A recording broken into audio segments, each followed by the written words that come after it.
피 흘려서 되찾은 나라를 통째로 일제와 미 제국주의에 갖다 바치려 하고 있습니다. 뿐만 아니라 민족 열사들이 피땀으로 이룩한 민주주의를 송두리째 무너뜨리고 있습니다. 이에 서울대 민주동문회는 지난 10월 19일 비상시국 특위를 결성하고 윤석열 퇴진 투쟁의 선봉에 나서기를 결의한 바 있습니다. 오늘 우리는 열사들의 정기를 이어받아 오는 11월 9일과 12월 7일에 민중 총궐기와 호응하여 총궐 집회 1시간 전에 서민동 가족까지 모두 함께 나서서 퇴진 투쟁의 결의를 모으고 대화를 갖추어 퇴진 투쟁의 선봉에 나설 것을 선언하는 바입니다. 오늘 뜻깊은 추모식에 참석해 주신 예외빈 여러분께 감사드립니다. 오늘 참석한 모든 분들이 열사들의 기운을 받아 힘차게 투쟁에 나서서 내년 추모제는 윤석열을 끌어내린 후에 치를 수 있기를 기대합니다.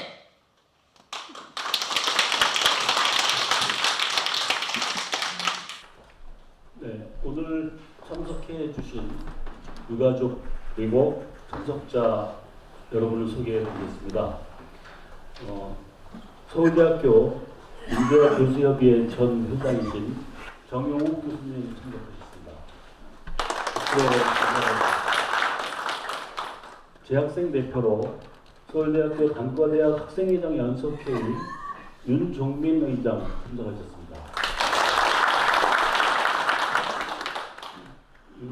유가족협의회 매년 참석해 주시죠. 장남수 회장님 이번에도 참석하셨습니다. 강한주 열사 아버님이십니다. 유가협 총무님 권희정 열사 어머님, 강선순 여사님 참석하셨습니다. 유가협에서 이상민 열사 부인이신 전재숙 여사님 참석하셨습니다. 추모연대 장현일 의장님 참석하셨습니다. 또 뒤에 추모연대 의문사 특위 부위원장님이신 이형숙님 참석하셨습니다. 밖에 지금 박수로 환영해 주시고요. 추모연대에서 매년 판매하시는 물품 판매대회가 마련되어 있으니 나가실 때 이렇게 구매를 부탁드리겠습니다. 서울시립대 강제징집자 모임 대표이신 김문수님 참석하셨습니다. 네. 강제징집자 모임 외대 대표이신 서지석님 참석하셨습니다. 연세대 강제징집자 모임 대표 신의주 선생님 참석하셨습니다. 멀리 강릉에서 오늘 아침부터 달려오신 김성수 열사 기념사업회 홍진선 이사장님과 이요한 윤영위원장님 참석하셨습니다. 김용원 열사 사모님 유승호 선생님 참석하셨고 아드님 같이 참석하셨습니다. 김세진 열사 어머니 혹시 참석하셨습니까? 아직 안 오고 계신 것 같은데 김세진 이재호 기념사업회 이선구 회장님 참석하셨습니다.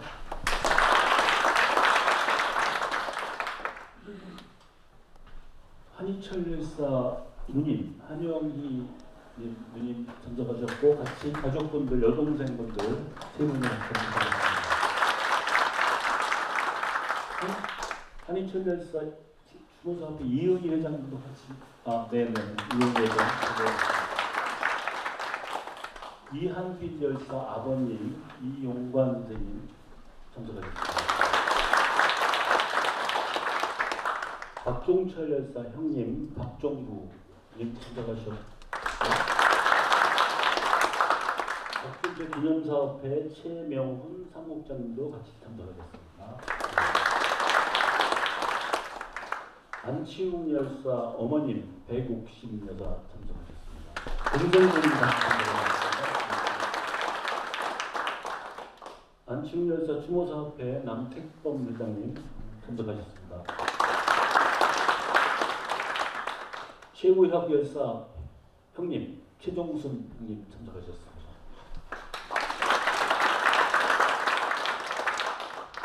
김봉림 열사 추모 모임 황인숙 대표님 참석하셨습니다. 김상진 잠사업회 김원복 운영위원장님 참석하셨습니다.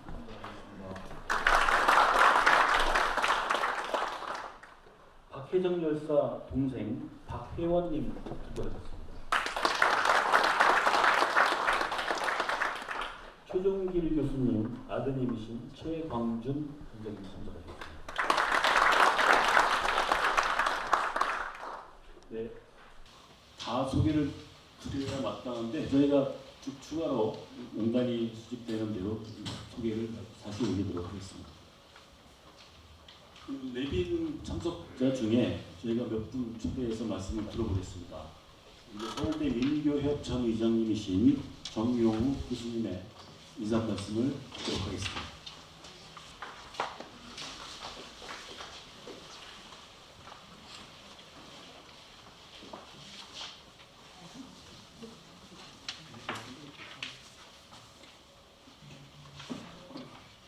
인사말을 쏘았습니다. 그걸 낭독한 바겠습니다.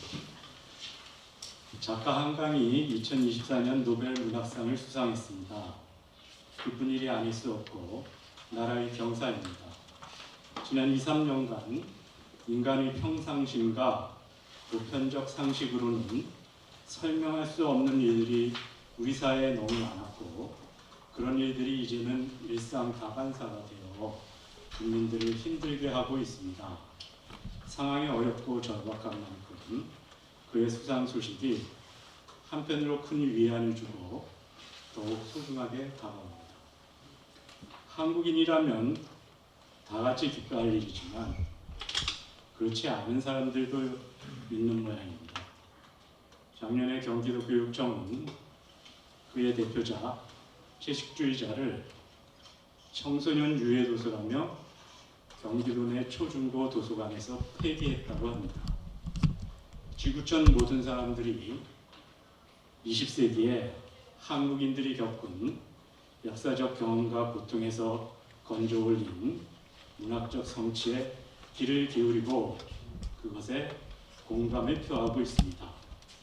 하지만 한국 사회가 그러한 역사적 경험과 고통을 부정하는 사람들, 21세기 지구촌 주민이 간직한 보편적 의식과 정서에 한참 못 미치는 시대착오적 관념과 여전히 씨름하고 있는 것 또한 사실입니다. 그의 책을 구입하기 위해 많은 분들이 서점을 찾고 그의 작품에 대한 재평가와 해설이 난무합니다. 공교롭게도 저는 7년 전 뉴욕타임즈에 실린 그의 칼럼을 통해서 그의 작가 정신을 엿볼 기회가 있었습니다. 칼럼 내용을 발췌하여 소개합니다. 제목은 미국이 전쟁을 얘기하면 남한은 전율한다입니다. 내용입니다.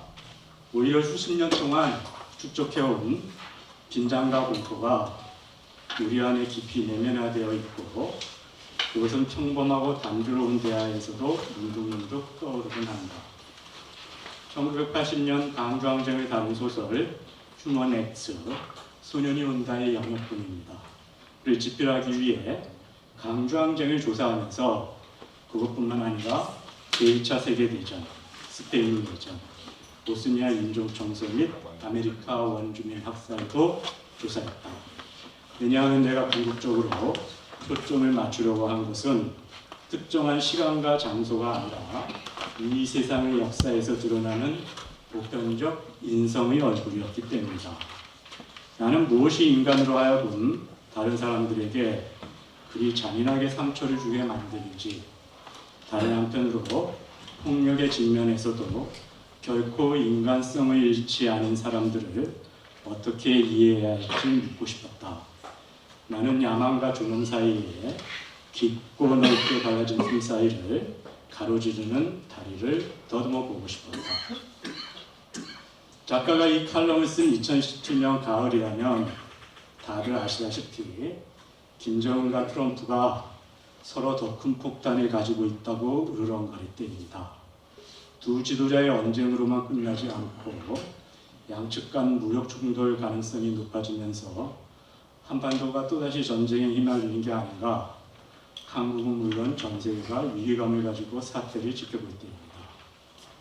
외부 관찰자들 눈에는 한국인들이 그러한 위기 속에서도 천연덕스럽게 일상을 영위하는 것처럼 비쳤는지 모르겠는데, 작가는 칼럼 제목이 암시하듯이 한국인들 안에 내면화된 긴장과 공포를 강조합니다. 작가는 문학적 감수성으로 사태의 본질을 예리하게 짚어냅니다. 그것은 외교 또는 정치평론가들이 사태를 보는 눈이나 그들이 본 것을 다른 사람들에게 전달하는 방식과 사뭇 다릅니다. 작가는 자기와 우리 또는 타자를 살갑게 끌어안으면서 동시에 우리가 처한 현실을 세상사와 연관시켜 정리해서 들려주려고 노력합니다.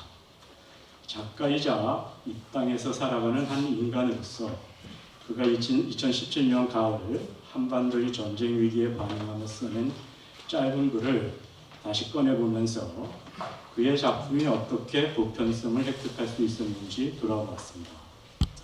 외국 대학에서 특강을 할 기회가 종종 있는데 그런 부분에서 이 칼럼을 자주 인용합니다. 한국화 또는 한국사학이라는 이름으로 지구촌 지성대가 만날 때 하고 싶었던 얘기를 작가 한강이 들려줍니다.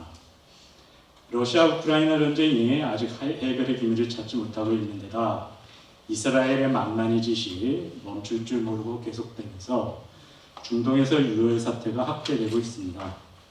최근 국내에서는 국정농단 사태와 도탄에 빠진 민생이 언론들이 가장 빈번하게 다루는 주제가 되었습니다. 국제적으로나 국내적으로나 야망과 존엄 사이의 가로놓인 틈이 점점 더 깊어지고 넓어지는 것은 아닌가 혼란스럽고 불안감이 때때로 엄습하곤 합니다. 1960년대부터 80년대 사이에 열사들과 민중이 함께 군사 독재에 반대하며 민주화를 위해 분투할 때 많은 작가들이 자신의 작가의식과 시대정신을 그들의 작품뿐만 아니라 작가회의나 민예총을 통해 표현했습니다. 그리고 한국 사회가 내면화한 것은 긴장과 공포만이 아닙니다. 민주화를 위한 투쟁 과정에서 우리 사회가 문학적 고민과 문화적 실천, 정치 사회적 참여를 통해 축적하고 고양시켜온 문화적 감수성과 민주주의적 신념, 도덕적 태도가 우리 안에 넓고 깊게 자리 잡았습니다. 우리 사회는 긴장과 공포를 극복할 수 있는 역량과 지혜 또한 꾸준히 응축해왔습니다. 올해로 서울대 민족민주열사 추모제가 10회째로 접어들었습니다. 추모가 과거에 대한 성찰의 시간일 뿐만 아니라 우리 사회의 미래를 위한 창조적 발상을 이끄는 역할을 해주기를 기대하며 열사들의 영전에 추모의 마음을 담아 서울대 민교협이 상과 인사를 전합니다. 감사합니다.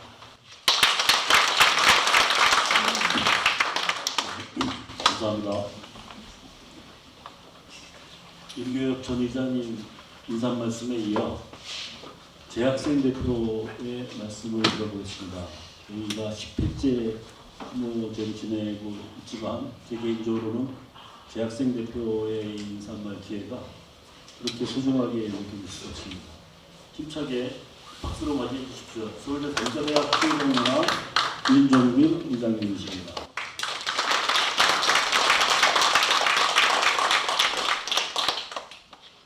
네, 안녕하십니까. 저는 서울대학교 사단대학 학생회장이자 연석회 서울대학교 내 전체 학생회 대표를 대의하고 있는 윤종민이라고 합니다.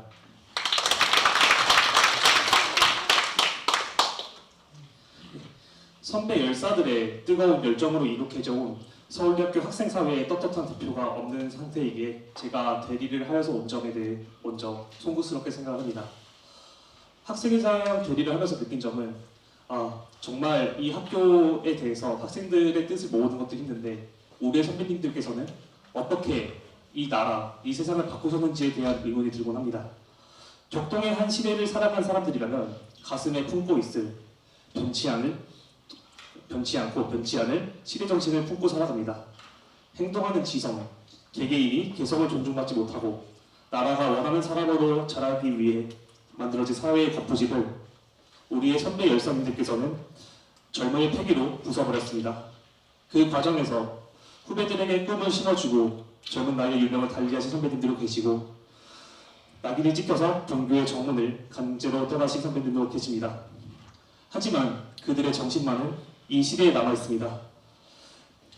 그들의 정신은 전승되어서 우리가 한계에 부딪혔을 때마다 그 뜰을 깨고 앞으로 나아갈 변치 않는 지성의 상아탑으로서 우리를 항상 일깨웁니다.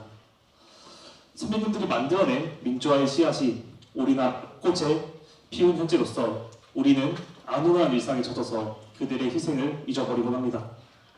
아무 생각 없이 선배님들의 영혼이 깃든 추모비를 지나고 그들의 추억이 담긴 장소를 그저 거닐곤 합니다. 하지만 결의의 미래를 이끌어내야 할 학생들이 이렇게 행동하는 것은 옳지 않다고 생각합니다. 그러기에 한탄도 해보고 학생들을 일깨우려 노력하지만은 가끔 한계에 부닥칠 때가 있습니다. 그래서 저번 주에 혼자 시민동을 걷다가 박종철 열사님 동상 옆에서 되게 푸념을 했습니다. 선배님, 저는 선배님처럼 학생들을 일깨울 수도 없고 어떻게 하면은 이 학생들을 일깨워서 이 미래를 선배님들의 열정과 같이 만들어낼 수 있을까요? 라고 푸념을 하다가 잠에 들었는데 3일 후쯤에 열사님께서 정말 꿈에 나타나서 한마디를 해주셨습니다. 애썼다. 애썼다라고 말씀해 주셨는데 다음날에 일어났을 때 좀 베개에 젖어있는 눈물을 보면서 좀 다짐한 것 같습니다. 학생들의 대표로서 그 선배님들의 꿈을 마음에 품고 앞으로 살아가겠습니다. 몇십 년 후에는 이제 선배님들의 뜻을 이어받아 제가 이 자리에서 학생들에게 이 꿈을 전달하겠습니다. 서울대학교 총학생회는 항상 열사님들의 꿈을 본받아서 미래를 만들어 나가겠습니다. 선배님 열사님들께 정말 감사하는 말씀을 드리면서 오늘 발표를 마무리하도록 하겠습니다. 감사합니다.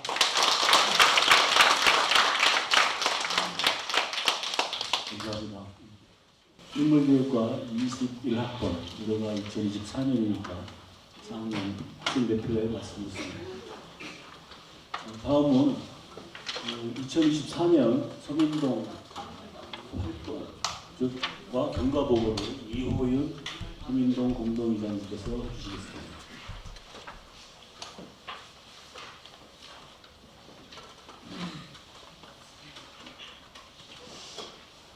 안녕하십니까. 이호윤입니다.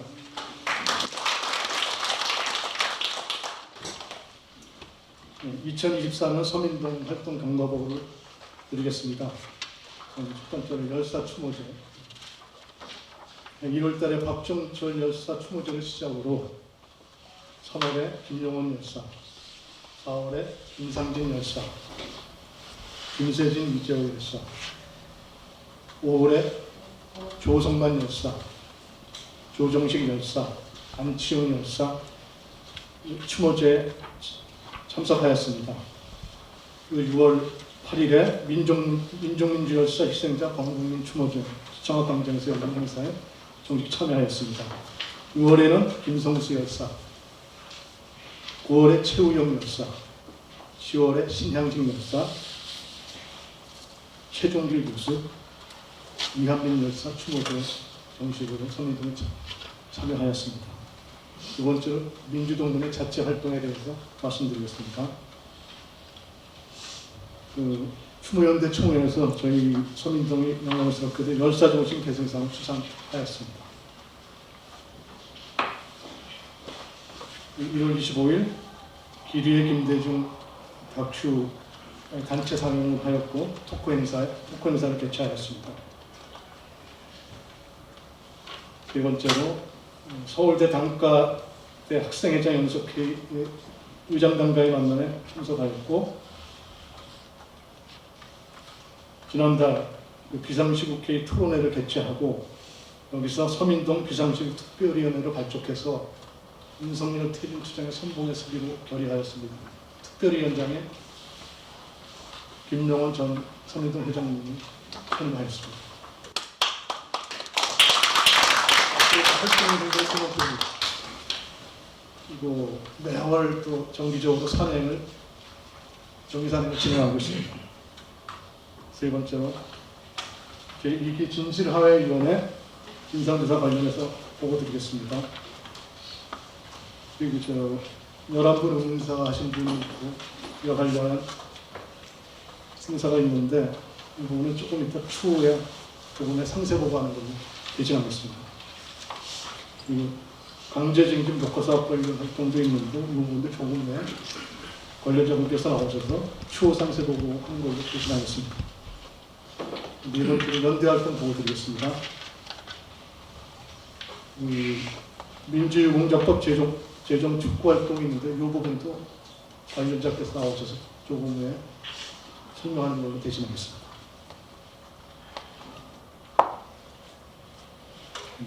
두 번째로 시청 앞에 이태원 참사 희생자 분향소 지킴이 활동 꾸준히 해왔습니다. 세 번째로 해병대 최상병 진상규명 및 박정훈 대령 명예회복 촉구 행보에 계속해서 참여하고 있습니다.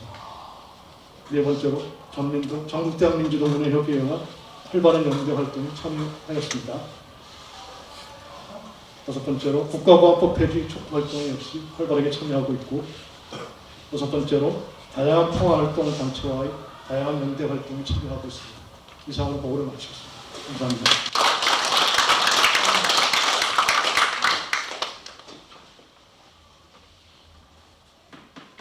감사합니다. 중간에 특별보고 사업이 하나 있어서 안내 말씀을 드리겠습니다. 1975년에 돌아가신 김상진 열사 50주기가 내년 2025년입니다. 저희는 50주기 특별 사업을 준비하는 내용을 동영상으로 잠깐 홍보가 있겠습니다.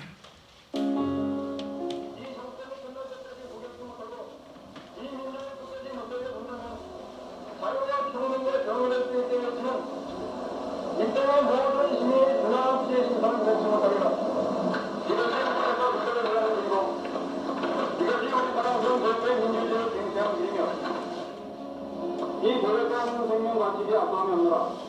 나의 앞으로의 행동에 대해서 저는 조금 더 동의하지 말고 완전한 이성을 되찾아서 우리가 해야 할 바를 갖다가 명실상부하게 연설이 끝나가던 그 순간 입술을 굳게 다물고 길이 20cm의 과도를 품에서 끄집어냈습니다. 순간 모여있는 사람들은 상진의 손에 들려있는 날카로운 칼이 햇빛을 반사하며 번쩍이는 것을 보았습니다.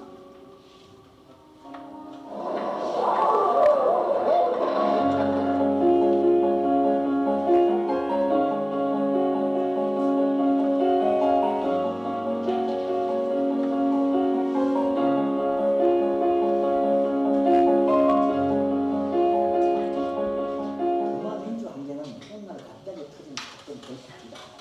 72년도 10월 17일 유신 사건입니다. 그 다음에 75년도 엄청난 사건이 터집니다. 이거는 서울서 난 사건인데 부산에 미치는 영향을 제가 말씀드렸는데, 서울대학교 김상진 군이 75년도 4월 11일 서울대학교 농대 학생 김상진 군이 거기서 활복 자살하는 사건이 벌어집니다. 서울 농대 학생 김상진 군의 활복 자살.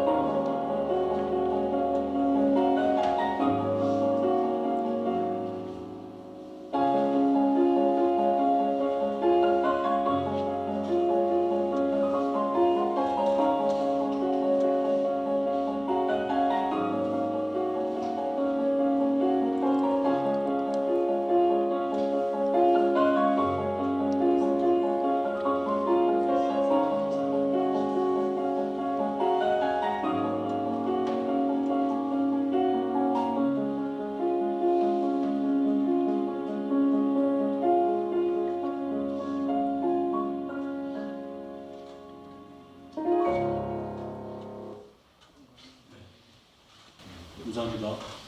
저희 김상진 기념사업회에서는 지금 75동 새로 지은 건물 75동 융합관에 김상진 열사의 이름이 붙은 김상진 홀을 준비했습니다. 학생들이 거기서 강의를 받으면서 김상진 열사의 저항정신을 계승할 수 있는 그런 기회로 저희가 강의실 네이밍을 했고 한거의 자리에 기념 공원을 조성하는 일을 내년에 완성하도록 이제 준비하고 있으니 여기 계신 분들 많은 관심과 후원을 요청드리겠습니다. 부탁 말씀드리겠습니다. 네, 다음 순서로 넘어가겠습니다. 민주유공자법 제정 관련하여 장현일 추모연대 의장님께서 진행 상황을 간단하게 보고 말씀드리겠습니다.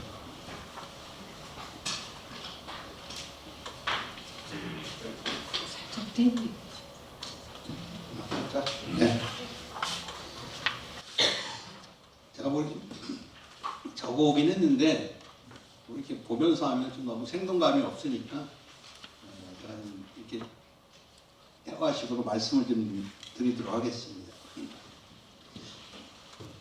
지금 이제 민주유공자법 제정 투쟁이 뭐 사실상 한 20년 이상 해온 거긴 한데 본격적인 좀 투쟁은 3년 전부터 진행이 됐습니다. 이게 3년 전에 60항쟁 기념일에 1인 시위를 국회 앞에서 시작해가지고 현재 3년 한 반 정도 됐죠. 1인 시위를 한 지는. 그 다음에 그 텐트를 국회 앞에 가면 그 국회의사당역 5번 출구 앞에 텐트가 쳐진 지가 지금 3년 전 10월 초니까 그것도 3년이 넘었습니다.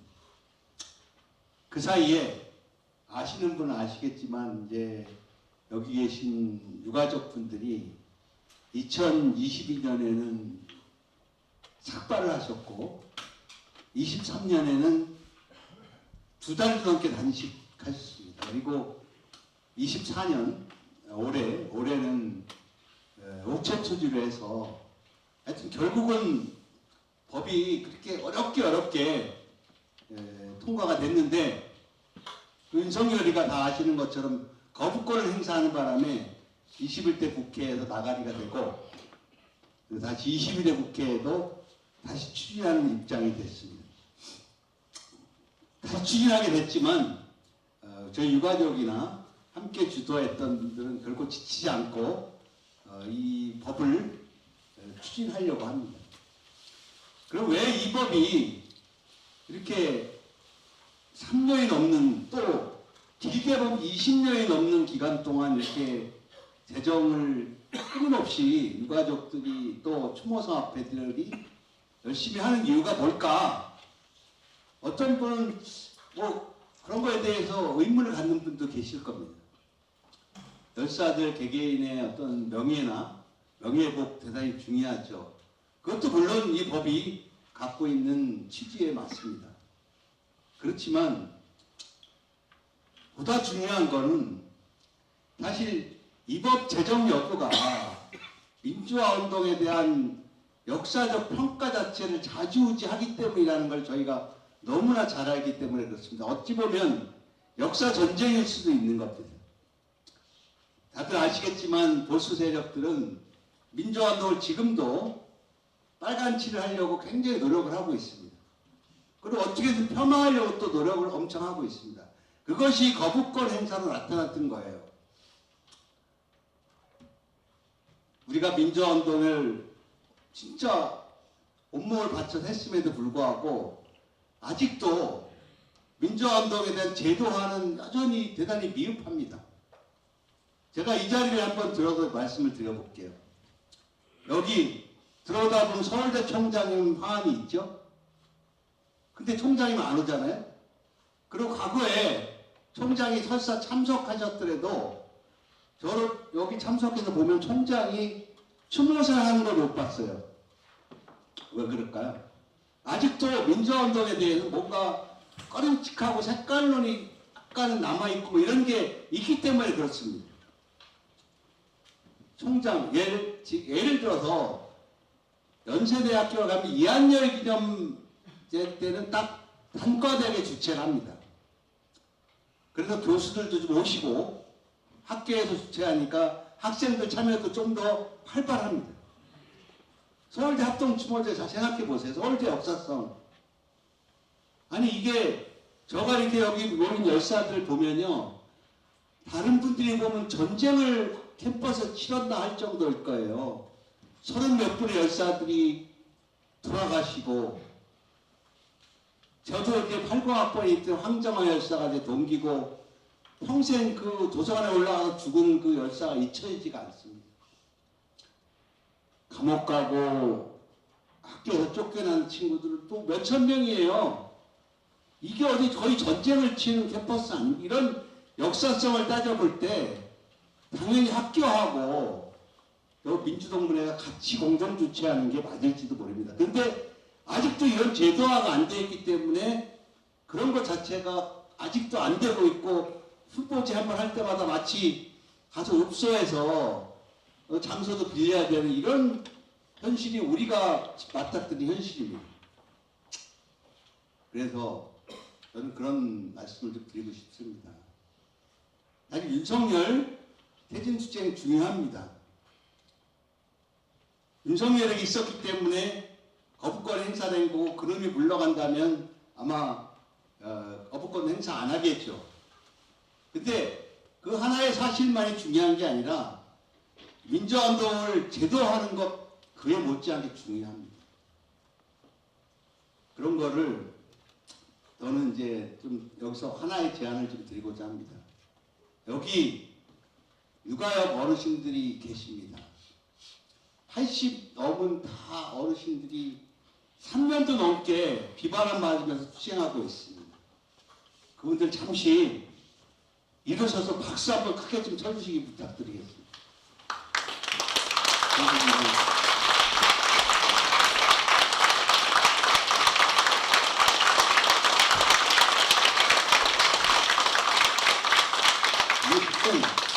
여기 제가 이제 여기 동지들 보니까 그 농성 텐트나 1인 시위 할 때 본분들이 태반이에요.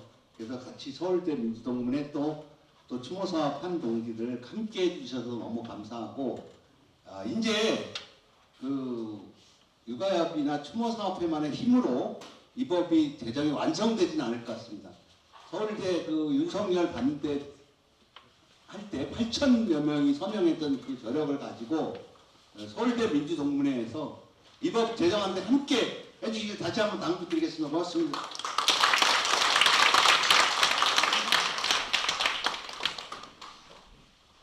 네, 감사합니다. 좀 늦게 도착하신 유가족 참석자분 소개 말씀드리겠습니다. 엄윤섭 열사 부모님과 동생분 참석하셨습니다.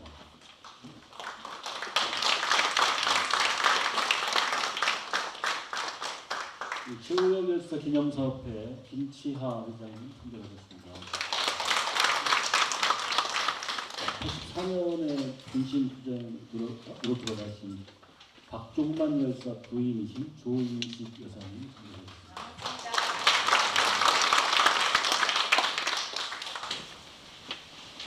예, 다음 순서로 오늘 주제에 맞는 특별한 연사를 저희가 초빙을 했는데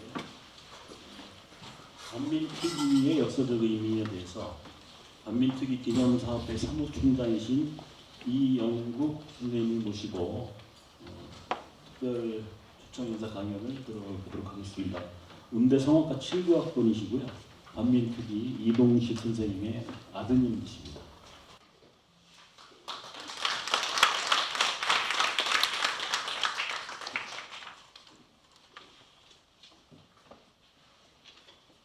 여기 28동에 굉장히 오랜만에 와봤습니다. 저 1학년 때 이 자리에서 수학개론을 들었던 기억이 나는데요. 당시 음대생이었지만 수학개론을 들으니까 다들 희한한 놈 다 봤다는 식으로 하더라고요. 그리고 오늘 민족민주열사 합동추모제인데요. 그 중에 몇몇 분들은 제가 지금도 잊을 수가 없는 분들이 있습니다.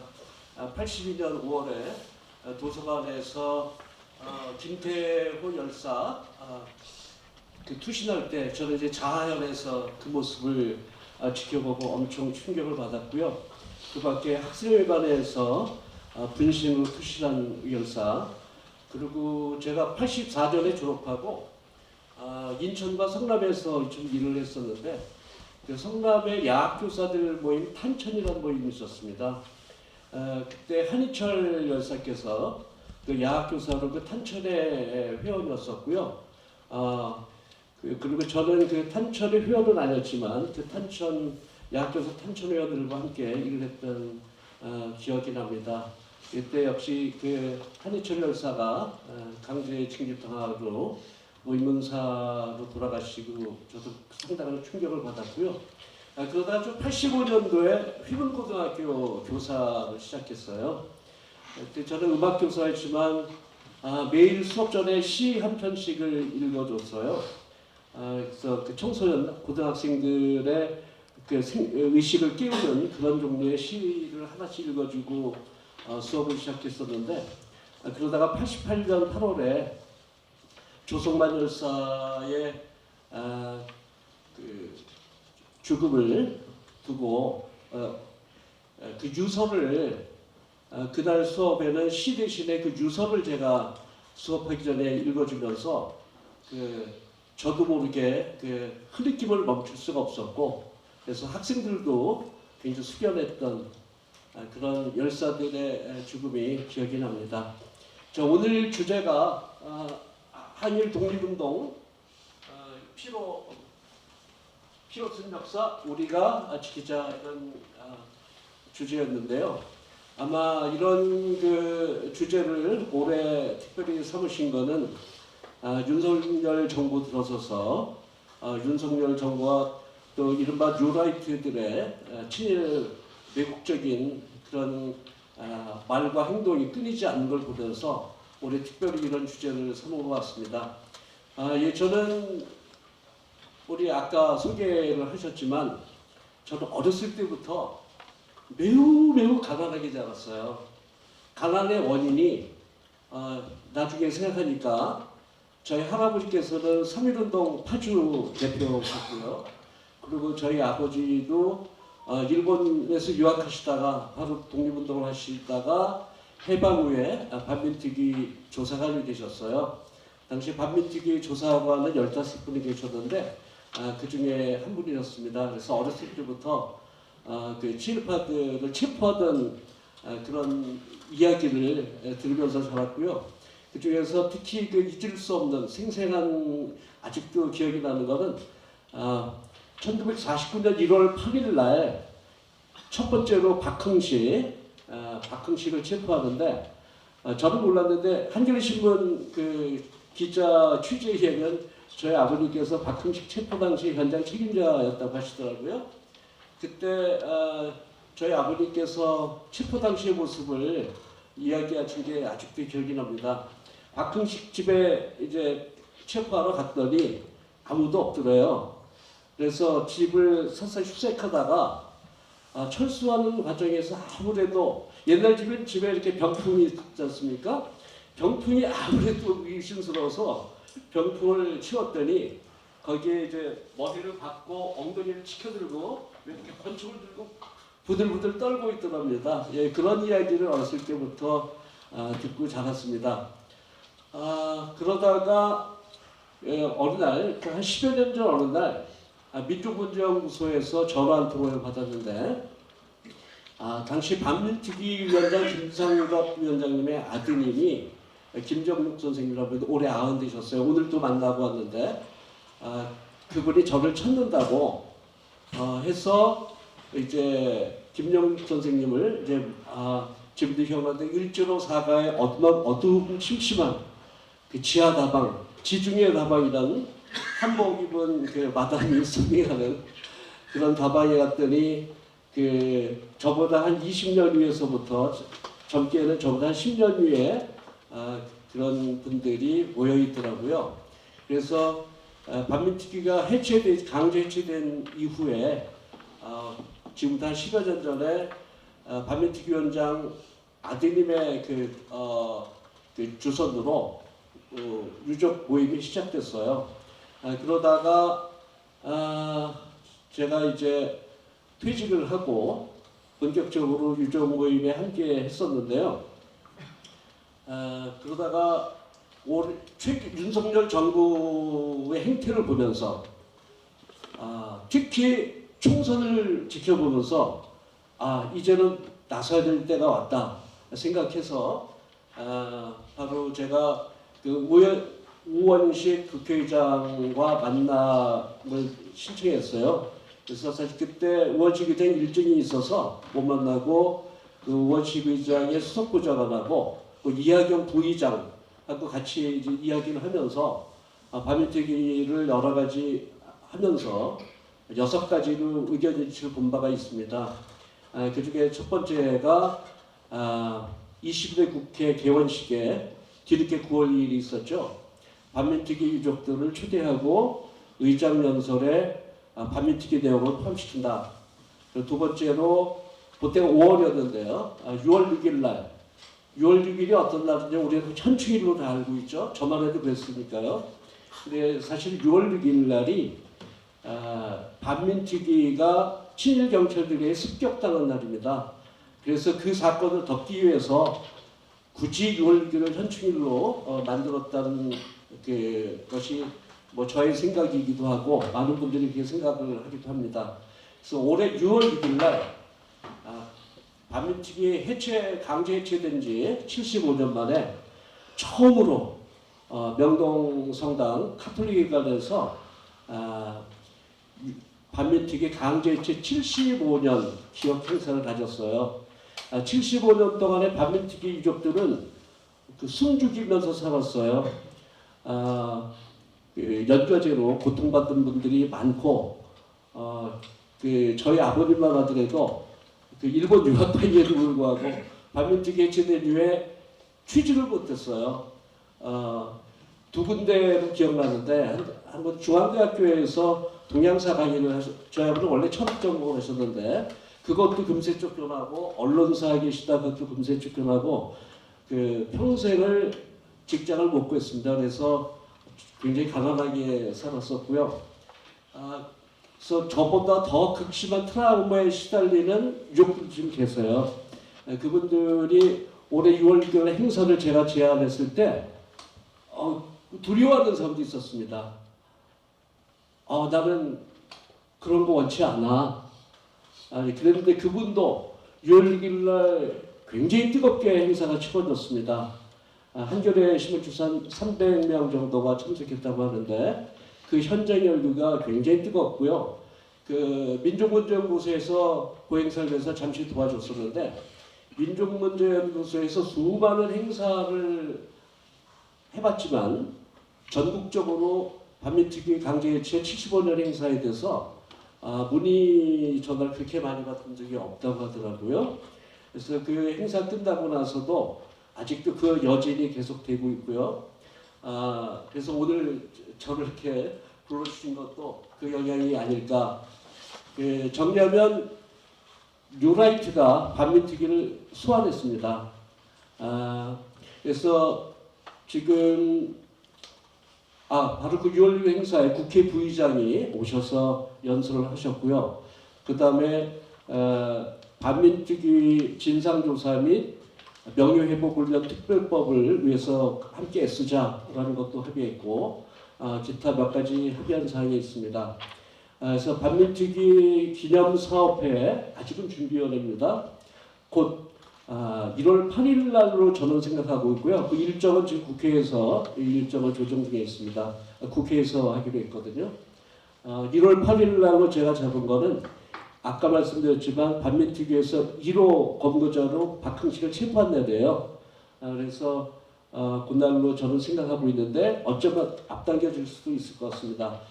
반민특위 얘기를 사실은 제가 좀 간략하게 하려고 원고를 준비해 왔는데 우리 이은정 사무처장님이시죠? 짧게 끝나라고 해서 몸이 되게 힘들거든요. 그래도 반민특위에서 간단히 소개를 드리겠습니다. 광복은 해방은 근대적 민족 국가를 건설하는 과제를 당연히 안게 되었죠. 근데 근대적 민족 국가를 건설하기 위해서는 그 전제로 친일 잔재를 반드시 청산해야 되는 문제가 있었습니다. 그래서 1948년 재헌의회가 만들어지면서 바로 7월 17일 날 선포된 재헌헌법 101조에도 반민특위 설치에 대한 그것이 있고요. 그래서 반민특위는 사실 헌법기관인 거죠. 그리고 9월 22일 날 1948년 9월 22일 날 법률 제3호로 반민법이 제정이 됩니다. 법률 3호라는 게 어떤 의미가 있냐면요. 법률 1호, 2호는 정부조직법이에요. 정부 이런 부처를 둔다였고 사실상 실질적인 법률이 첫 번째가 반민법인데요. 그것은 아까 말씀드렸지만 광복 후 근대적 민족국가를 건설하는데 그 전제 조건이 친일단체 청산이었기 때문에 그렇게 제3호로 설치됐다고 생각합니다. 하지만 반민특위를 만들어 나가는 과정에서 엄청난 방해 공작이 있었습니다. 대통령 이승만부터 반민법을 부결시키려고 엄청 노력을 했고요. 그리고 미군정은 오로지 관심은 남한 사회를 반공 반소 기지로 전진 기지로 만들려고 하는 오로지 그거에만 관심이 있기 때문에 독립운동가들을 비롯한 민족주의 세력을 굉장히 부담스러워했었습니다. 그런 상황 속에서 숱한 어려움을 뚫고 1월 5일 날 당시 중앙청에서 업무가 시작되었고 1월 8일 날 박흥식 검거를 시작으로 해서 바로 불과 5개월 후 6월 6일 날 당시 이승만이 지시로 이승만이 아주 당당하게 기자회견 AP통신과 기자회견에서 내 지시로 반민특위를 습격한 거다라고 아주 당당하게 얘기해요. 그리고 당시 내무부 차관이었던 장경근도 반민특위는 내무부의 지시에 의해서 아주 질서 있게 반민특위를 정리했다라고 당당하게 말합니다. 그래서 6월 6일 날 사실상 습격을 당하면서 당시에 사복경찰 40명이 반민특위 본부 어디냐면 바로 롯데백화점 명동 롯데백화점 바로 길 건너에 있었어요. 바로 이겁니다. 1.4부 롯데백화점 바로 건너편에 있고 지금은 무슨 호텔이 되었는데 여기를 제일 가까웠던 중부경찰서 서장이 이제 작전 지휘를 하고 그 서울시 각 경찰서에서 차출된 친일 경찰들 사복경찰 40명 그리고 당시에는 기마 경찰들이 있었어요. 기마 경찰을 비롯한 이제 그 트럭을 타고 온 또 많은 경찰들의 호의 속에서 사복경찰 40명이 저 본부를 습격을 해서 거기 있던 당시 뒤늦게 소식을 듣고 왔던 특별검찰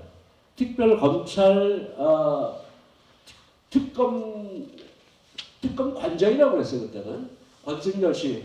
그 사람이 또 검찰총장이기도 했습니다. 그 사람이 이제 소식을 뒤늦게 오고 그래서 청사로 들어갔더니 저 문을 지키고 있던 순경이 제지를 하길래 왜 제지하냐 했더니 상부에서 지시로 제지합니다. 야 임마 그 상부가 최고 상부가 나야 함에도 불구하고 일개 순경이 검찰총장의 권총을 압수를 하고요.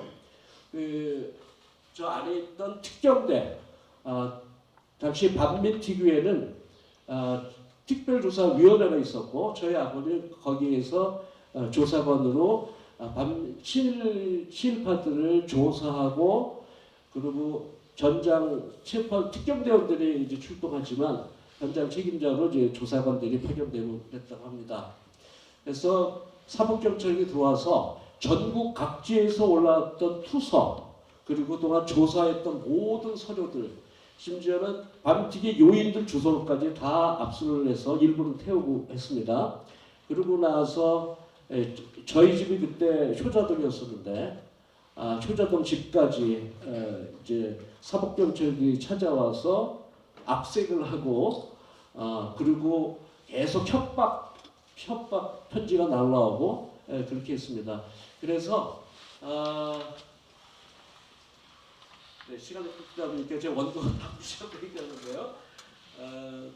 그래서 사실상 6월 6일 날 끝나지만 이제 8월까지 이어지긴 해요. 근데 6월 6일 사건으로 김상덕 위원장님을 비롯해서 저희 아버님 등등 그런 분들 요인들은 다 빨리 끝났는데요. 다 이제 사표를 내고 그 이인 당시 이인 씨가 이제 반민특위 위원장을 맡아서 사실상 정리를 해나갔죠. 그러면서 그 재판이 열렸어요. 재판이 열렸는데 반민특위 위원회에서는 688명을 조사를 했는데 그 중에서 200여 명을 특검으로 송치를 했고 특검에서 불과 41명만 기소를 했어요. 왜 그러냐면 당시 특별재판소도 그랬고 특별검찰도 사실상 일제시대 때 공부했던 그런 법률가들이었기 때문에 한계가 있었습니다. 그래서 불과 41명이 재판을 받게 되었는데 역시 첫 재판은 3월 26일 날 박형식을 재판하는 거였는데 대부분의 재판은 6월 6일 이후에 이루어져요. 그래서 뭐 결과는 뭐 짐작하시겠죠. 그래서 41명이 재판을 받는데 그 중에 실형을 받은 사람은 15명에 불과합니다. 사형 1명. 물론 다 석방됐어요. 사형으로 선고받아도 다 석방됩니다. 그리고 무기징역 1명. 그리고 그 밖에 뭐 아주 가벌처벌로 13명에서 15명만 실형을 이제 선고를 받아요. 물론 다 풀려났습니다. 그에 반해서 반민특위 요인들은 이른바 남조선 노동당 프락치로 몰려서 실형을 살고 그리고 또 저희 아버님 정도뿐만이 아니라 그 연좌절 걸려서 그 후손들까지 정말 곤혹스러운 삶을 살았습니다. 그럼 당시 반민법에 회부됐던 사람들의 그 이후 행정은 어떠냐? 그 중에 뭐 박흥식을 뿐만이 아니라 당시 합한닥이라는 살인귀라고 그래요. 그런 고불기술자 같은 사람은 재벌이 됩니다. 그래서 그분들이 한국 사회에 재벌, 자본을 형성하고 교육, 당시에 뭐 수많은 대학들 다 사학재단들 대부분 친일파들이었어요. 심지어는 서울대학교도 친일파들이 교수들을 이제 장악하고 있었고요. 제가 대학 다닐 때 바로 음대 앞에 있던 일대 음대 학장 전재명의 흉상을 제가 이렇게 치울 적도 있었는데 그분들이 정치계, 재계, 종교계, 뭐 학교 다들 장악을 하고 이렇게 살아왔습니다. 다만 그래도 반민특위가 그래도 성과가 있다면 반민특위의 활동을 통해서 친일파 청산이 역사적 과제라는 것을 알게 됐고요. 그리고 또 교훈이랄까 그런 민족 세력이 중심이 돼서 온 국민들이 자학해서 친일 청산을 외칠 때 그때 비로소 친일 청산이 실현될 수 있다고 생각이 됩니다. 사실 외국의 사례도 비교를 하고 싶었지만 끝나라고 옆에서 찔러서 이만 마치도록 하겠습니다.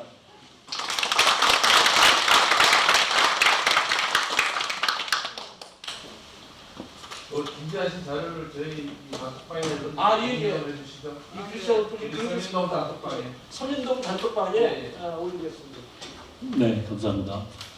저희도 처음 알게 된 사실인데 반민특위 기념사업회가 금년에 발족이 네. 아직 준비위원회. 준비위원회 사무총장님을 맡고 계시고 앞으로 반민특위 기념사업에 많은 관심 드리겠습니다.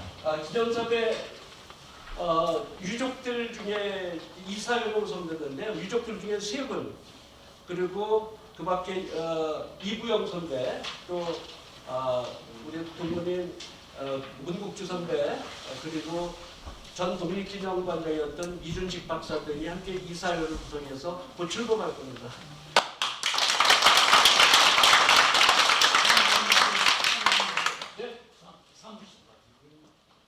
아직 30이 없어요. 네, 감사합니다. 계속 진행하겠습니다. 이 반민특위 우리 몰랐던 사실, 그리고 또 새로 기념사업 준비하고 계신 내용들을 분석하고 시간을 조금 길게 해서 그 다음 진행하시는 분들은 5분 이내에 좀 들려주셨으면 좋겠습니다.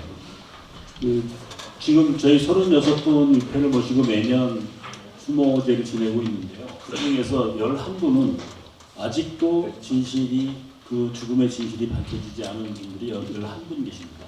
그 11분의 진실을 규명하기 위해서 진실화위원회 계속 활동하고 계시고, 오늘 간단한 군 의문사 진상규명 진행 상황 보고를 안치홍 열사 남택범 회장님께서 진행해 주시겠습니다. 네, 안녕하십니까. 방금 소개받은 남택범입니다. 시간이 많은 것 같지 않고요. 저는 좀 말을 거치지만은 그냥 말로 하겠습니다. 정리를 우리 이현정 사무총장님께서 잘해주셨는데, 일단 내년 25년 5월 26일 날 현재 제2기 진실화해위원회 활동이 끝나요. 지금 이제 마무리 단계에 들어갔어요. 근데 지금 아까 11분의 그 의문사 말씀하셨는데, 본교 출신은 8분이시죠. 군 의문사 4분, 그 다음에 이제 군 의문사가 아닌 분 4분. 그래서 8분이 지금 여기 소개되어 있고요. 근데 그분들이 지금 조사를 지금 2번의 진실화위원회, 그 2번의 위원회를 거쳐서 여기까지 왔는데, 오늘 사실 지금 보고드릴 내용은 별로 없어요. 1기 진화의 활동이 그랬듯이 2기 진화위원회도 역시 1기 때 뭐 협회는 없었지만은 2기 역시 2기를 지금 전반부 후반부로 나눌 수가 있거든요. 전반부에는 저희 모교 출신 정근식 교수가 진실화해위원회 위원장으로 갔어요. 그래서 사실 기대를 엄청 많이 했죠. 이 양반이 결론한 못 내리고 그냥 나갔어요. 장관 월급만 받고. 황당하죠. 그게 문정권 때 이루어진 일입니다. 그리고 지금 윤정부라고 말 가치도 없는 이 무도한 정권이 지금 잡고, 거기서 임명받은 김남동이가 지금 후반부 위원장을 맡고 있는데, 이 사람은 더 가관이죠. 지금 이 사람은 좌우를 나누고 있어요. 지금 이 국가 범죄에서 희생당한 이 사람들을 좌우로 나누고 있어요. 부역자냐 아니냐, 부역자 아닌 사람들 우선 구제하겠다, 보상하겠다, 이런 말도 안 되는 이야기를 뭐 수도 없이 지금 짓거리고 있고요. 거기에 조사국장으로 안기부 대공수사단 30년 동안 안기부에서 간첩 잡는다고 국내 인사들을 납치해서 고문하고 수사했던 사람을 조사국장으로 앉혀놓고 있어요. 지금 그 사람도 하는 말이 뭐냐, 내가 수사한 사건들이 재판부 3심까지 가서 무죄 판결이 났는데 억울해서 내가 못 참아서 자진해서 자원했다, 진실을 바로잡기 위해서. 이건 말이 됩니까? 우리나라 진실화해위원회 조직의 상태가 이렇게 개판입니다. 지금. 그래서 오늘 보고드릴 수 위한 한 꼭지는 83학번 경영대 우리 김영곤 열사께서 이번에 다행히도 진상규명 결정이 내려졌어요. 이유는 이 김영곤 정무는 이 가해자가 먼 친척이었고 진술서를 남겼어요. 그 진술서를 충분히 남겼음에도 불구하고 지금까지 보안부대 이걸 숨겼어요. 근데 그게 밝혀진 거예요. 우리 민간인 조사관들이 그 자료를 찾아낸 거죠. 결정적인 자료였어요. 나도 위에 보안부대 상급자 지시를 받아서 한 건데 내가 다 뒤집었으니까 억울하다, 이런 진술서가 나온 거예요. 근데 지금까지 과거사위원회, 그 다음에 그 군의무사위원회 다 덮어놓고 있다가 우리가 자기가 들이대니까 어쩔 수 없이 결론을 낸 거예요. 그래서 이번에 판결이 났잖아요. 국가가 이것은 반성하고 인정하고 보상까지 해야 된다. 그 올바른 결정했어요. 그 어쩔 수 없는 거예요. 그러나 나머지 7분들은 뭐냐? 근데 이 7분들 중에 그 집중적으로 물론 이진래 그 한인철 열사분들 전당 정권 초기에 강제 진입 당하셔가지고 녹화사업 일환으로 그 엄청난 그 해외와 그 공격을 시달리다가 돌아가셨잖아요. 이 죽음도 못 밝혀졌지만은 그 뒤에 85년부터 88년까지 집중적으로 매년 돌아가셔요. 우리 열사들이.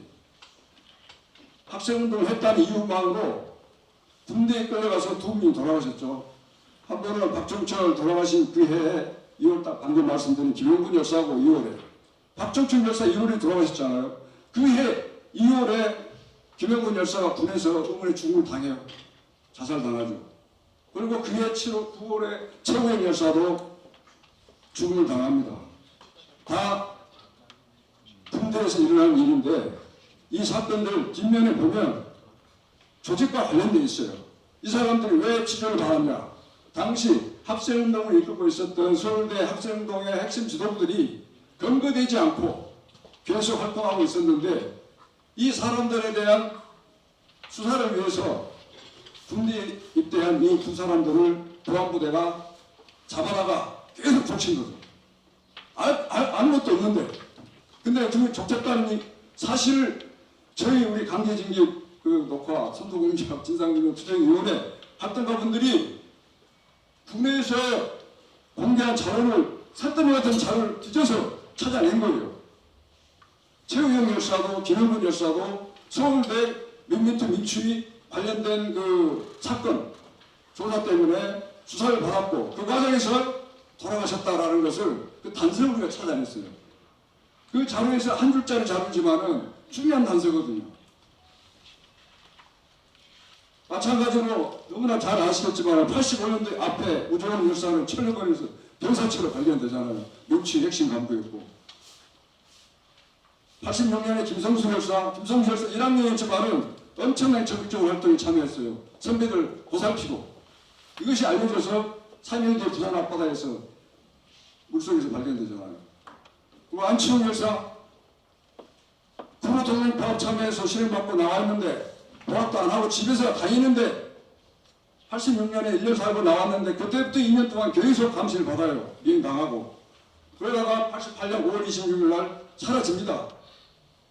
보면 다 이 사람들이 당시 학생운동을 끌고 갔던 이 지도부 잡히지 않은 이 지도부 근거를 위해서 이 사람들이 절제 그런 화를 당했다 라는 추정이 가능한 대목입니다. 근데 이런 전체적인 맥락을 우리가 그동안 모르고 있었어요. 각기 개별적인 사건으로 군대에서 끌려가서 치료받다가 돌아가셨구나. 그냥 철로변에서 발견됐구나. 근데 이게 다 조직적으로 관련된 사건이라는 것을 우리는 알고 있고 그리고 이것을 우리는 진실화위원회 이야기를 하고 있어요. 근데 이 사람들은 조사를 안 해. 왜? 한다고 하지만은 공안기관들이 내놓는 그 자료 박스가 있어요. 컴퓨터. 거기에 들어가서 검색만 해요.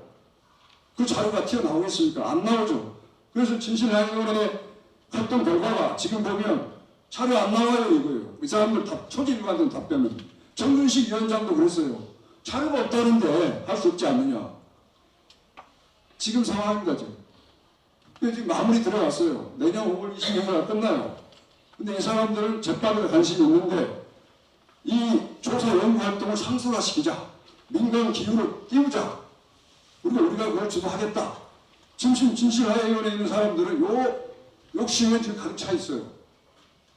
우리는 그러한 조직의 필요성을 인정하지만은 제대로 된 사람들이 들어가서 활동을 해야 되지 않겠습니까? 지금 아르헨티나 어머니들이 그 5월 혁명광장에서 아직도 돌고 계세요. 달라진 건 그 뒤에 젊은 사람들이 따르고 있다는 거. 2만 명이 넘는 실종자들 아직 진실 규명이 안 돼 있잖아요. 근데 지금 조사하면 뭐 밝혀지겠어요? 근데 그 어머니들이 왜 그렇게 하느냐? 지금 당대 세력들이 모을 수 있다. 과거의 잔악한 행위들이 우리 후대들한테 알고 싶은 거예요. 권력은 항상 감시되어야 되고 비판받아야 된다. 이걸 알고 싶은 거예요. 그리고 과거의 국가의 이런 천연공무한 범죄를 그대로 묵과하는 것은 미래의 범죄도 용인하는 거랑 똑같다. 좌시할 수가 없다 이것은. 우리 현재의 문제다 이것은. 지금 방첩사에 전두환, 노태우, 보안사령관 사진을 걸어놨잖아요. 다시. 이 군대 조직이 지금 다시 정치적인 야심이 생겨가지고 정치적인 행위를 하고 있는 거예요. 지금 이 중대한 국면에 우리 깨어있는 시민들이 이러한 양상을 감시하고 비판하고 그리고 조직적으로 우리가 대응을 해나갈 때 우리가 민주주의를 지켜나갈 수 있기 때문에 우리 후속 세대들이 그러한 정신으로 계속 권력을 감시하고 비판하고 민주주의를 발전시켜 나갈 수 있도록 오름광장 어머니들이 도운 것처럼 우리 진상규명 활동도 우리의 미래를 담보하기 위해서 진실규명을 계속 요구하고 있는 것입니다. 그래서 정리하겠습니다. 말이 길어졌는데 좀 일부 진실화위원회 이번에 이 법을 다시 고쳐서 어떻게 해보자고 했는데 아마 윤석열 정부 하에서 법 개정 진행될 것 같지도 않아요. 된다고 해도 누더기 법이 또 될 것 같고 그리고 법 개정이 되더라도 진실화위원회 위원들이 다시 국민 세금만 흉내는 그런 자리만 만들어낼 가능성이 있는데 그럼에도 불구하고 우리는 법 개정을 추진합니다. 조금씩 가보자. 계속 시도해보자. 그리고 이들이 말하고 행동하고 하는 것들이 전부 다 또 역사의 기록을 남기 때문에 이걸 쫓아가 역사가 된다. 우리 가보자. 그리고 좀 더 나은 민주정권이 수립이 됐을 때 그때 비로소 국가의 그 권력 유지 수단으로 활용되었던 공안기구들 그 내부에 은밀히 자리 잡고 있는 그 자료들을 추천해서 진실을 규명할 수 있을 거라고 보고요. 우리는 그러한 진실 규명을 계속해 나갈 겁니다. 그리고 그 계속해 나가기 위해서는 지금까지 우리 투쟁의 역사 그리고 열사들의 역사 이걸 후손들이 알 수 있게 지금 자라는 이 미래 젊은 세대들이 알 수 있게 조직화를 해야 됩니다. 인터넷 자료관 사업이라고 이야기하는데 저희는 인터넷 자료관 사업으로 우리 관점에서 역사를 기술하고 정비를 해야 됩니다. 요새 인공지능 좋아져가지고요. 자료만 제대로 분리해놓는 인공지능이 그 책에 대한 영상 다 뽑아냅니다. 훌륭한 홍보 교육 영상을 다 뽑아내요. 그래서 우리는 우리가 그런 인공지능도 정치적으로 나갈 수가 있기 때문에 적극적으로 활용해서 그런 디지털 자료관 사업을 만들고 역사의 기록을 보존해서 이것을 이해하고 학습해서 우리 젊은 세대들이 계속 대회를 위해서 진실 규명에 나설 수 있도록 그렇게 해야 될 거라고 생각합니다. 이것으로 제 말씀 마치겠습니다.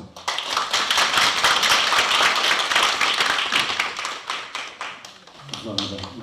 남특범 회장님은 군의문서 진상규명에 국면에 정말 굉장히 열심히 투쟁하고 계신 분입니다. 늦게 오신 유가족 소개를 말씀드리겠습니다. 신향식 열사 명은님께서 이렇게 참석하셨습니다. 박윤경님.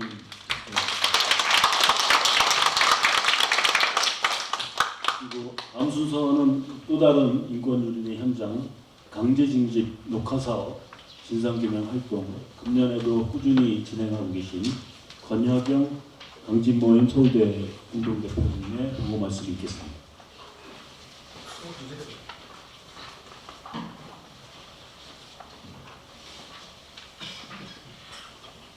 81년부터 85년까지 학생운동 구속자가 68명? 근데 같은 기간에 그 군대에 불법으로 징집돼서 보안돼서 조사를 받았던 숫자가 약 1170명입니다. 그래서 저희 그 강진 모임이 지금 서울대 강진 모임 있고 고대 또 각 단대별 그리고 전체 전국의 강제 징집 녹화 사업 진상규명위원회 이렇게 활동을 하고 있습니다. 총 3,000명이 관련돼 있었고요. 강제 편제 숫자가 그 다음에 그 중에서 저희가 이제 이것을 가장 중점 사업으로 어떻게 기록을 남길 것인가 하는 것에 지금 그 사업에 대해서 소개를 하고자 합니다.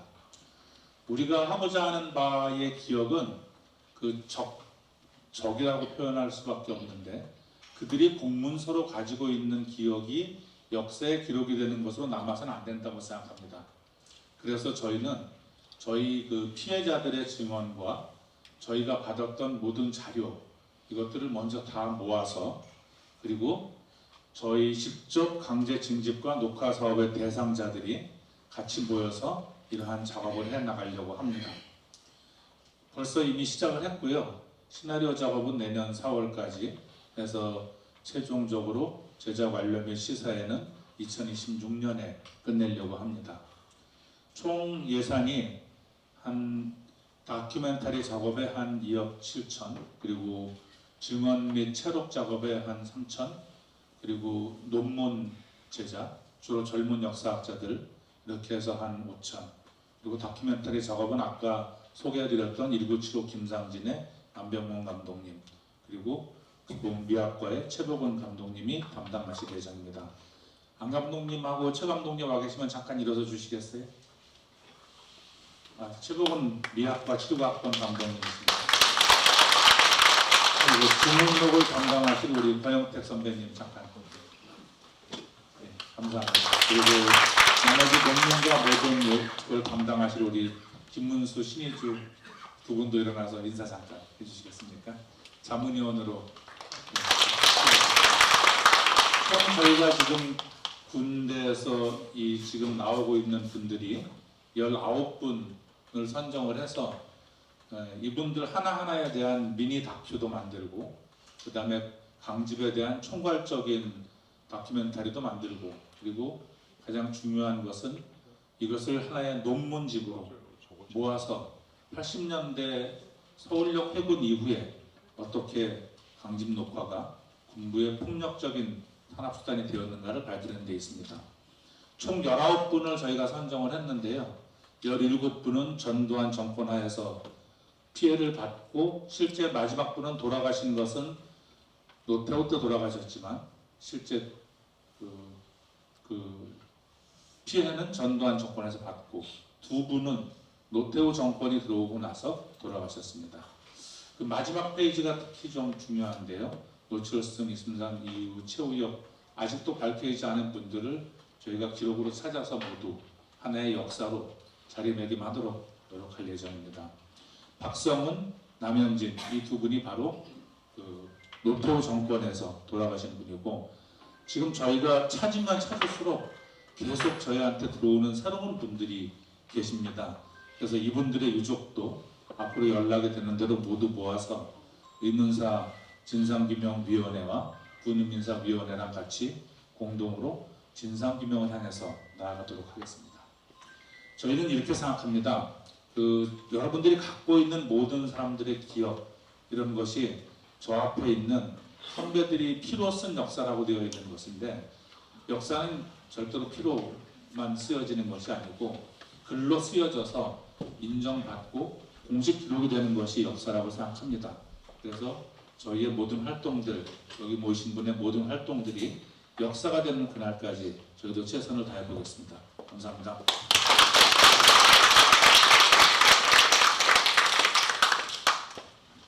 네, 감사합니다.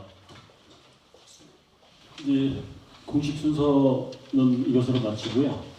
오늘 준비한 공연들을 하겠습니다. 오늘 준비한 공연팀은 노래극단 희망새라는 노래팀입니다. 노래운동을 통해서 민족 통일과 일하는 사람들이 사람답게 사는 참 세상을 만드는데 기여하는 목적으로 1993년에 결성돼서 약 30여 년 동안 노래운동을 해온 단체입니다. 힘차게 박수로 환영을 해주시죠.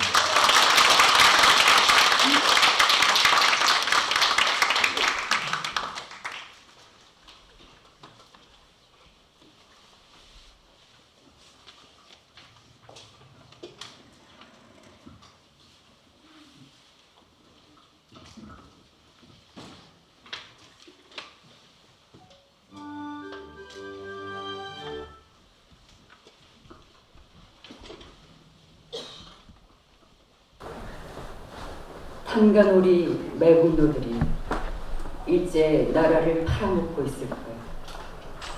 만주와 시베리아에서 동상 걸린 손가락을 잘라내며 총칼을 들고 싸웠던 사람들은 바로 저들이 잔인하게 숙달하고 핍박했던 힘없는 백성들이었다.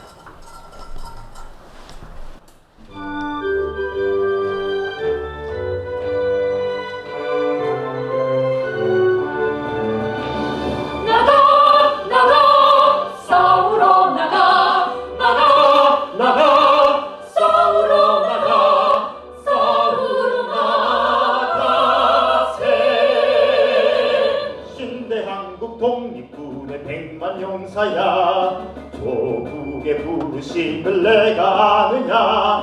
삼천리 삼천만의 우리 동포들 언제 너와 나로나. 나가 나가 싸우러 나가. 나가 나가 싸우러 나가. 독립문의 자유종이 울릴 때까지 싸우러 나가세.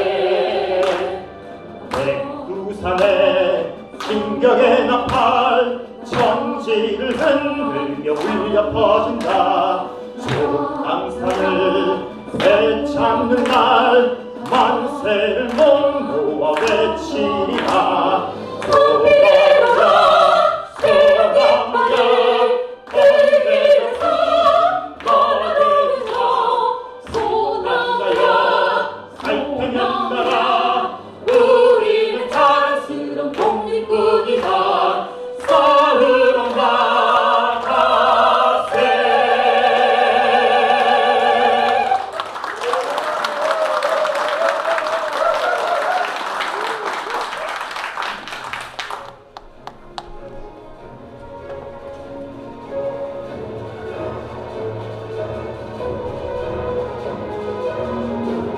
조국의 독립을 위해 평생을 헌신하신 홍범도 사모님의 귀환을 모시게 되어 영광입니다.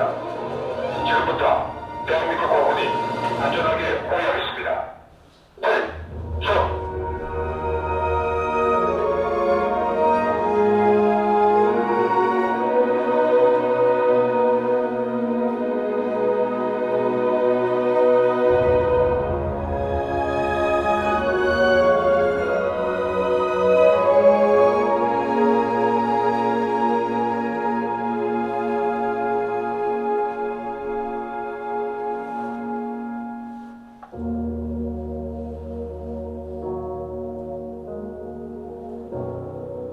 그리고 3년이 지난 오늘, 독립 영웅들의 이름들이 지워지고 위안부 강제징용의 역사가 지워지고 독도 광복절이 지워졌다. 그리고 그 자리에 일정의 이름들이 새겨지고 친일 망언으로 더럽혀지며 왜곡된 식민의 역사가 쓰여지고 있다. 저들의 정치적 위기를 벗어나기 위해 미국과 일본의 군사적 이익을 지키기 위해 민족을 또다시 전쟁의 소용돌이로 몰아넣고 있는 지금, 우리는 다시는 치욕의 역사를 되풀이하지 않을 것이다. 역사를 잊은 민족에게 미래는 없기에.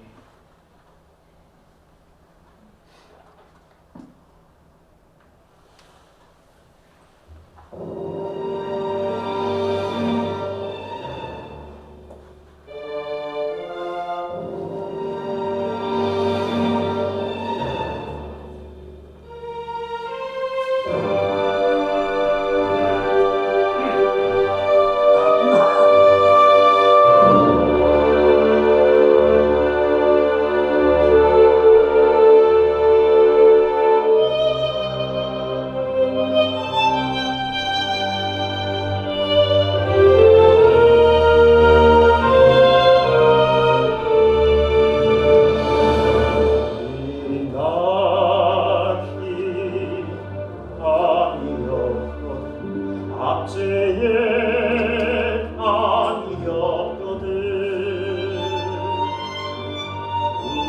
우금치만 후에 흐르던 소리 없는 통곡이었든. 밤은 모두 벌판에 새벽빛이 흔들린 날에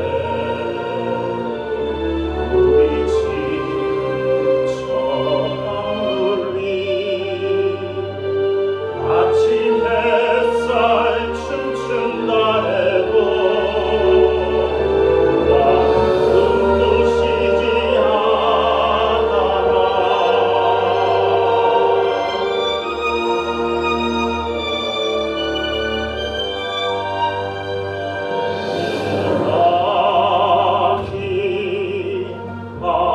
밤이었거든. 투쟁의 밤이었거든.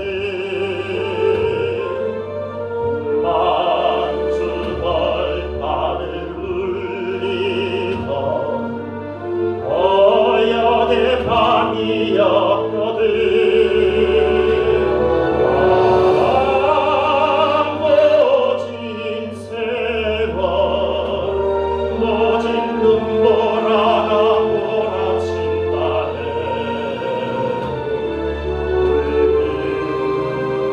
이 사나에 이 한 목숨 묻힌 날에도 나 쓰러지지 않아라. 복정의 세월 자복한 세월에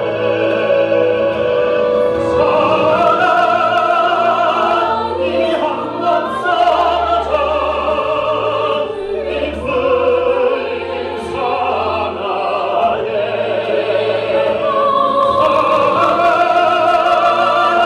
해방의 횃불 아래 불꽃순이 사나에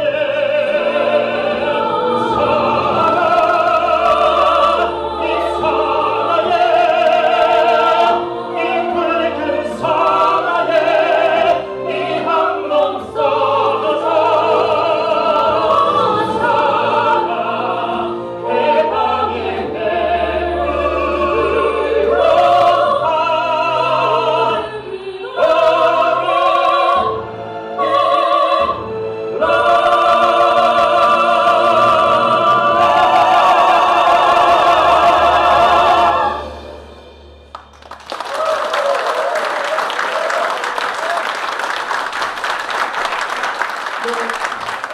특정과 국정농단으로 민심의 분노는 폭발하고 있는데 이 정부는 위기를 전쟁 고조로 넘어가려 하고 있습니다.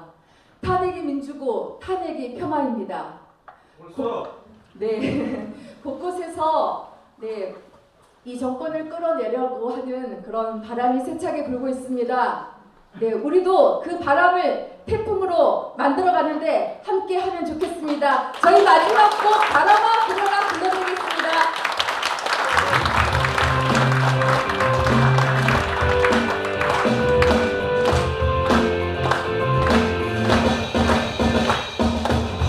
불어라 바람아 불어라 성에 나가오 하얀 연기 일어내고 일어라 바람아 일어라 철새가래 푸른 불들 이리카 세워라 제주 강정마을 하늘에서 차가운 비무장 지대까지 백도동 소리 들려 영도에서 만남 소리 쳐진 금강산까지 불어라 바람아 일어라 바람아 머리에 노동자들 들린 가슴 고듣고 불어라 바람아 일어라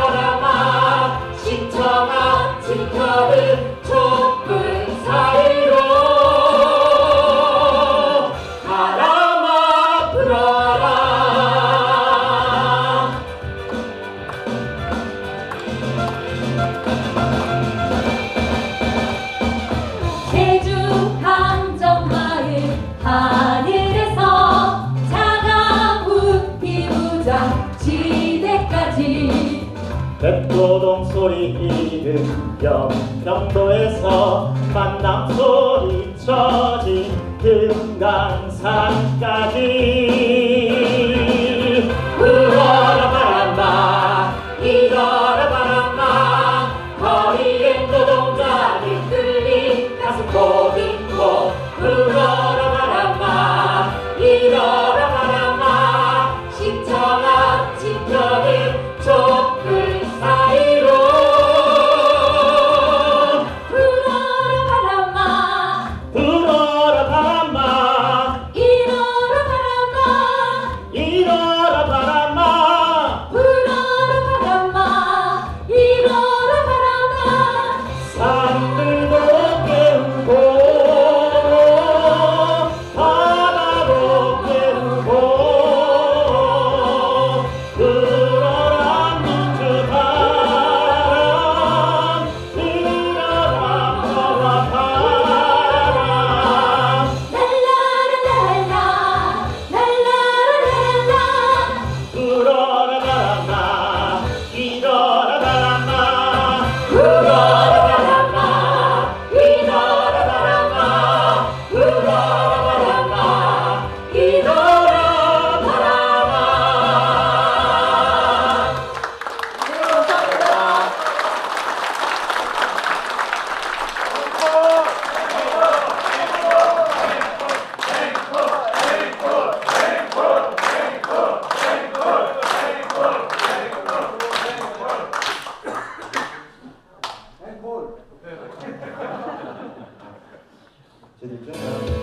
마지막 노래가 그 독립군가가 준비되어 있어요. 네, 함께 부르는 게 어떠실까요?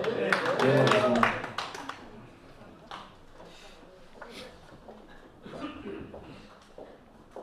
자, 준비되는 동안 우리 민주주의를 위한 함성 한번 외쳐볼까요? 네. 함성 준비되셨습니까? 네. 준비 시작!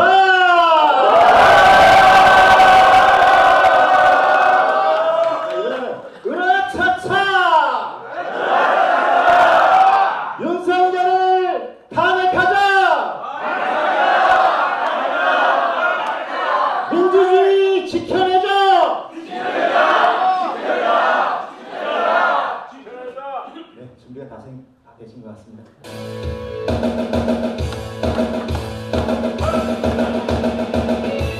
나가 싸우러 나가 싸우러 나가 독립군의 자유종이 울릴 때까지 싸우러 나가세 신대함의 독립군의 백만 영사야 조국의 부르심을 내가 하느냐 삼천리 삼천만의 우리 동포들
네, 여기까지 하겠습니다. 감사합니다.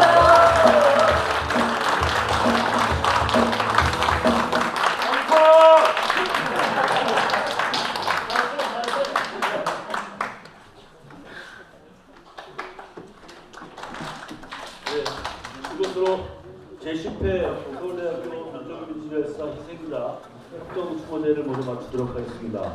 박수로 오늘은 이 헌화하기 전에 전부 나오셔가지고 기념 촬영을 먼저 하고 헌화를 하고 디프리를 가도록 하겠습니다. 디프리 장소는 38동 지하 한정식 락구정입니다. 작년에도 갔던 곳이고요. 락구정 한정식 식당으로 모두 가셔서 식사하고 가시기 바랍니다.